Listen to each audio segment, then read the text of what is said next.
People who've never been here before, I would say to expect the unexpected. It's a wild park. There are steep hillsides to climb. There's the rocky outcroppings along the river. There's this dramatic rapids going down the St. Louis. It gives you definitely a feeling of wilderness. Cooke State Park is located 30 minutes south of Duluth, Minnesota. Well, Cooke, when he came out to this area in 1868, he saw this powerful river and he thought, wow. So he bought up land all up and down the St. Louis with the idea of harnessing that water power. The land donation, although it came from Minnesota Power, it initially was his idea, and so we named it after Cooke.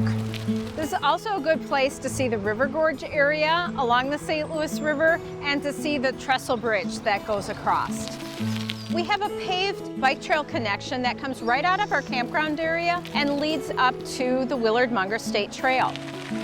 So it's 13 miles one way to go from the park to the end of the trail in Duluth. The swinging bridge has been here since 1924, which looked very different than what we see today. It looked really rickety, kind of, that Indiana Jones kind of style of bridge. So in 1934, the boys of the Civilian Conservation Corps built us the permanent swinging bridge with those familiar stone pillars that we see today. Altogether, we've raised the bridge 7.5 feet, trying to stay above floodwater. In 2012, the river rose to its highest ever recorded level, destroyed the swinging bridge, but the stone pillars that the CCC boys built back in 1934, they remained.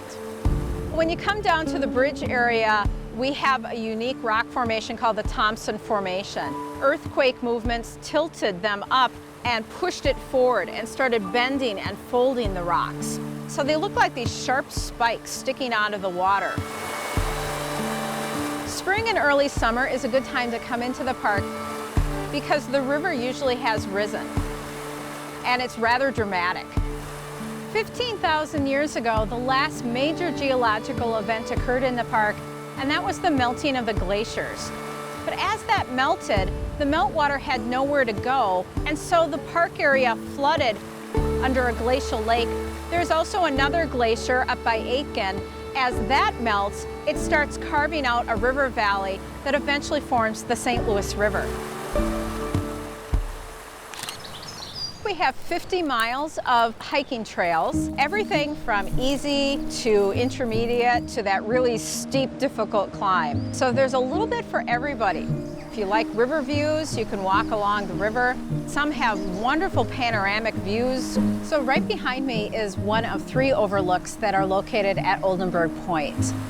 You're going to see what the entire park looks like.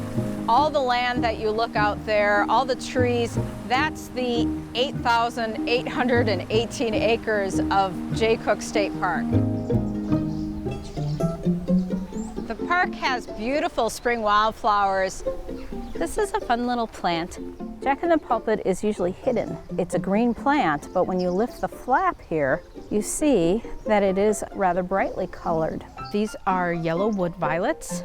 This is large flowered bellwort. These are yellow lady slippers. Kind of a fun little plant. It's one of the orchids in Minnesota. People don't necessarily think of orchids being here, but we have many orchids.